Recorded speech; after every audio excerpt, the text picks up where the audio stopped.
each new amino acid is added to the carboxy terminal of the growing polypeptide chain.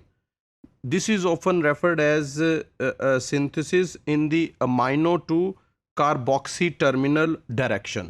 तो polypeptide में ज़ाहिर है amino acid add होते जा रहे हैं, तो इसमें एक साइड जो है वो अमाइनो टर्मिनल होगी और एक साइड पे कार्बोक्सी टर्मिनल होगा.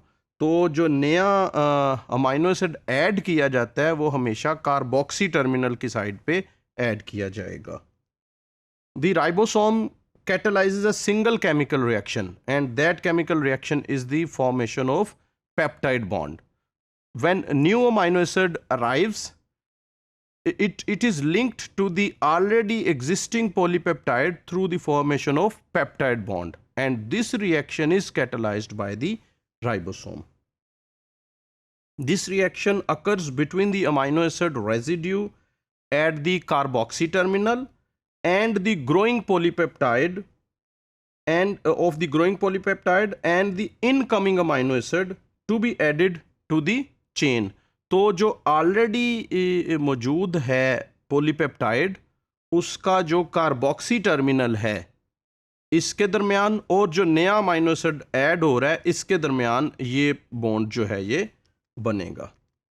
Both the growing chain and the incoming amino acid are attached to tRNAs. As a result, during peptide bond formation, the growing polypeptide is continuously attached to a tRNA. The actual substrates for each round of amino acid addition are two charged species of tRNAs. One is an amino acyl tRNA and the other one is a peptidyl tRNA. तो ये दो चीज़ें mainly required हैं, amino acyl tRNA और peptidyl tRNA. As you know the amino acyl tRNA is attached at its 3' end to the carboxyl group of the amino acid. तो ये जो amino acyl tRNA है वो ऑलरेडी जो है वो एक अमाइनो एसिड के साथ अटैच है अपने 3' एंड की तरफ से. The peptidyl tRNA is attached in exactly the same manner. यानी कि ये भी जो peptidyl tRNA ये भी अपने 3' एंड की तरफ से अमाइनो एसिड के साथ या पॉलीपेप्टाइड के साथ अटैच है. The bond between the amino acyl tRNA and the amino acid is not broken during the formation of next peptide bond. यानी कि जो टीआरएनए है अमाइनो एसाइल टीआरएनए और जो उसके ऊपर अमाइनो एसिड लगा हुआ है, जब ये अमाइनो एसिड ऐड होगा ग्रोइंग पॉलीपेप्टाइड में तो ये नहीं होगा कि ये जो बॉन्ड है between tRNA and amino acid this bond is broken. No, ये बॉन्ड जो है ये मौजूद रहता है. अब देखते हैं कि कौन सा फिर बॉन्ड ब्रेक होता है. Instead the bond between the peptidyl tRNA and the growing polypeptide chain is broken as the growing chain is attached to the amino group of the amino acid attached to the amino acyl tRNA to form a new bond. तो जो growing chain है जो already polypeptide बन रही है वो जो tRNA के इसके साथ अटैच है वहाँ से वो ब्रेक होके वो आके इस अमाइनो एसिड ये जो अमाइनो एसाइल टीआरएनए है वो आके इसके साथ अटैच होगी. To catalyse peptide bond formation the 3' ends of these two tRNAs are brought into close proximity by the ribosomes. The resulting tRNA positioning allows the amino group of the amino acid attached to the amino acyl tRNA to attack the carbonyl group of the most carboxy terminal amino acid attached to the peptidyl tRNA. तो जब amino acyl tRNA और peptidyl tRNA close आएंगे तो जो amino acyl tRNA है इसका amino group attack करेगा उस अमाइनो एसिड के कार्बोक्सी टर्मिनल पे जो सबसे एक्सट्रीम पोजीशन पे है, सबसे इधर वाली पोजीशन पे है. इधर तो पॉलीपेप्टाइड चेन है जो ग्रो कर रही है, और सबसे जो इधर वाला अमाइनो एसिड है उसके कार्बोक्सी ग्रुप के ऊपर ये अटैक करेगा.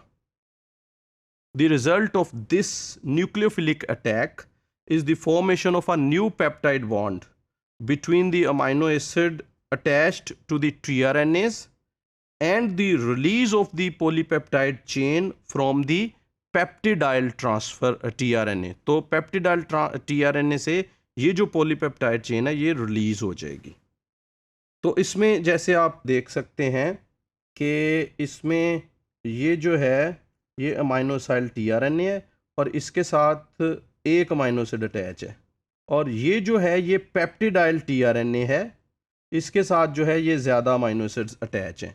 तो इस अमाइनो एसिड का जो कार्बोक्सी टर्मिनल है, इस अमाइनो एसिड का अमाइनो एसिड tRNA का अमाइनो ग्रुप जो है ये इसके ऊपर अटैक करेगा, न्यूक्लियोफिलिक अटैक, और इस न्यूक्लियोफिलिक अटैक के रिजल्ट में ये जो RNA है ये रिलीज हो जाएगा और ये दोनों जो हैं ये अटैच हो जाएंगे. और इसमें आप देख सकते हैं ये अमाइनो एसिड tRNA था और इसके साथ ये वो पहले वाली ग्रोइंग पॉलीपेप्टाइड चेन थी जो कि पेप्टिडाइल tRNA से डीटैच होके इसके साथ अटैच हो गई है.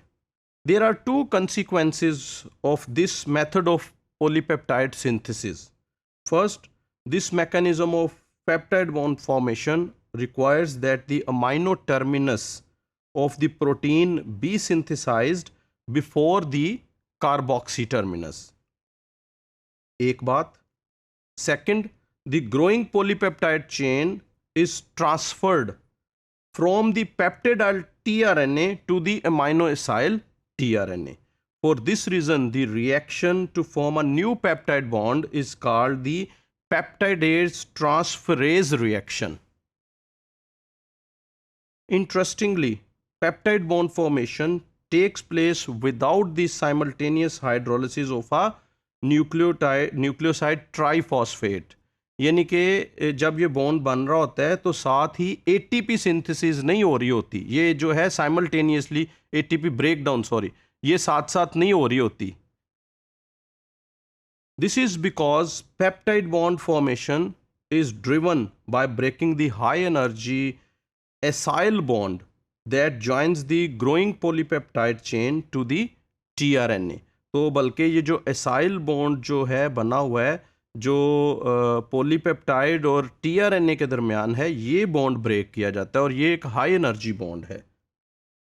Recall that this bond was created during the tRNA synthetase catalyzed reaction that is responsible for charging the tRNA. तो जब tRNA चार्ज हो रहा था यानी कि उसके ऊपर अमाइनो एसिड लग रहा था, तो उस वक्त जो बॉन्ड फॉर्मेशन हुई है, that bond formation took place simultaneously with the hydrolysis of ATP.